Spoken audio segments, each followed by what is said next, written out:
ഇരട്ടി മധുരമാണ് ഇന്ന് നമ്മളെ കാത്തിരിക്കുന്നത്.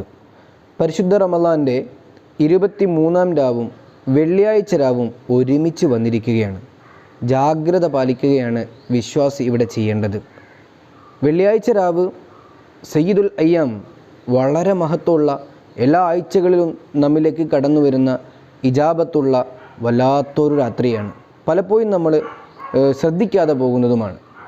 എന്നാൽ ആ വെള്ളിയാഴ്ച രാവിനെ പരിഗണിക്കുന്നതോടൊപ്പം 23-ാം രാവ് ഒറ്റയിട്ട രാവാണ്. നിങ്ങൾ അവസാനത്തെ 10-ലെ ഒറ്റയിട്ട രാവുകളിൽ ലൈലത്തുൽ ഖദറിന് പ്രതീക്ഷിക്കണമെന്ന് ഹബീബ് റസൂലുള്ളാഹി സ്വല്ലല്ലാഹു അലൈഹി വസല്ലം. ആ 2 രാത്രികൾ, ഒറ്റയിട്ട 23-ാം രാവും വെള്ളിയാഴ്ച രാവും ഒരുമിച്ച് വന്നിരിക്കുകയാണ്. ലൈലത്തുൽ ഖദർ ഏറെ പ്രതീക്ഷിക്കേണ്ട ഒരു ദിവസമാണിത്. നമ്മൾ മുതലെടുക്കാനുള്ള ശ്രമങ്ങളാണ് നടത്തേണ്ടത്. നമ്മുടെ മുമ്പിൽ നിധി കുംഭങ്ങൾ നമ്മളെ കാത്തിരിക്കുകയാണ്. നാഥൻ തൗഫീഖ് നൽകട്ടെ.